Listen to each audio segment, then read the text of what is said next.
notre échange, c'était un peu de découvrir c'est quoi le milieu à Bruxelles, parce qu'on était en échange avec une école à Bruxelles de photographie. C'était de découvrir comment l'enseignement se passait aussi, fait que c'était pas juste pour l'art ou pour créer un projet spécifique, c'était aussi pour découvrir comment le milieu de la photographie marchait à Bruxelles. Mais en même temps, on voulait faire des projets, on voulait revenir avec quelque chose ici, pas seulement avec des connaissances techniques ou du marché. Donc chacun on a fait un projet un peu plus personnel. Celui qui est en arrière de moi, c'est un projet qui est sorti tout d'un coup parce que la plupart on n'avait pas d'idées claires et précises en partant. Donc moi j'ai commencé à faire des photos à ras le sol pour un projet. Puis c'est là que j'ai commencé à m'intéresser à plus certains éléments d'architecture, parce que j'aime beaucoup l'architecture. J'ai commencé à photographier les grattoirs à souliers. Et ça m'a pris, à vrai dire, des mois avant de comprendre que c'était des grattoirs à souliers. J'ai juste pris des photos, des photos, des photos. Et à l'origine, je croyais que ces grattoirs-là étaient une partie des gouttières pour l'eau, et c'est un Belge qui m'a expliqué qu'anciennement, il y avait des grattoirs à chaque entrée de chaque bâtiment pour les calèches qui passaient. Il y avait, comme on dit, du crottin, donc ils se grattaient les pieds avant de rentrer à l'intérieur. C'est comme ça que le projet est né un peu, de vouloir voir ce qu'on ne voit pas nécessairement, parce que c'est toujours à ras le sol. Puis c'est pour ça que j'ai quand même mis en parallèle des photos de personnes qui marchent, pris à ras le sol aussi durant. Et les autres photos, c'est des projets un petit peu différents, mais c'est surtout des projets autour de la texture, des murs que j'ai photographiés à Bruxelles en briques. Et c'est surtout ça mon projet à moi personnel. Ça fait plaisir.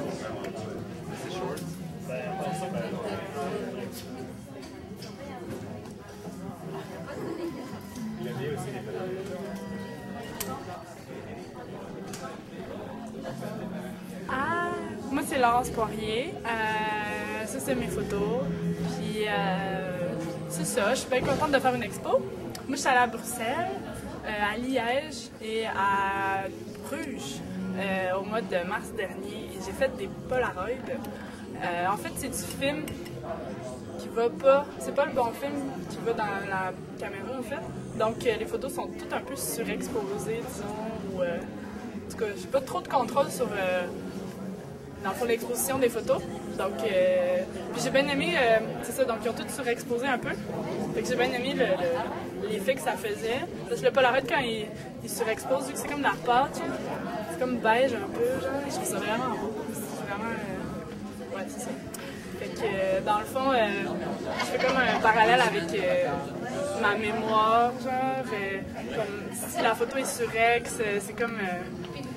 le souvenir de la photo, dans le fond, c'est comme le souvenir du moment, dans le fond. Donc, il s'efface un peu où il est bien là. Ça dépend tout le temps de la photo si elle est bien exposée ou pas. C'est vraiment... En tout cas, c'est ça.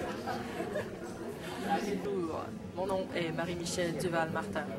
Alors, j'expose ici ce soir et je suis super contente.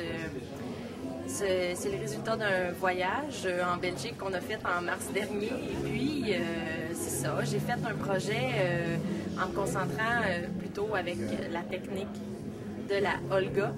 Et puis, je mettais l'appareil au sol, étant donné que c'est un point de vue qu'on a rarement, un peu comme Michael a adopté, je te dirais, mais on ne s'est pas vraiment concerté.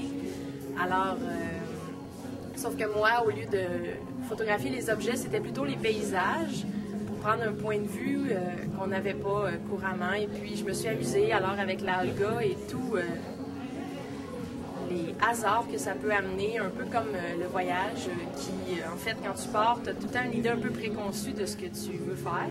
Mais ensuite de ça, quand tu arrives sur place, c'est souvent très, très différent de ce que tu avais planifié.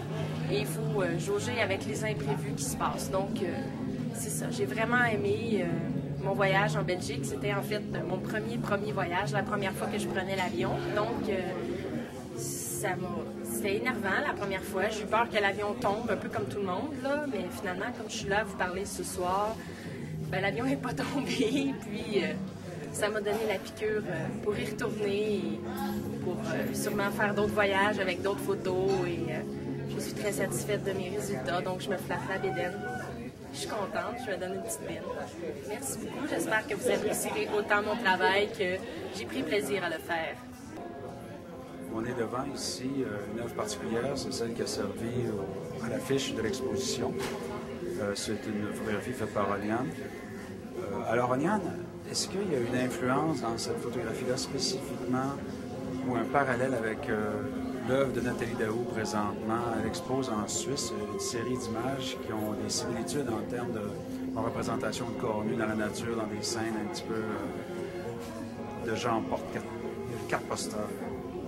Oui, il y a définitivement une influence. C'est un peu, si on veut, un pastiche à son travail.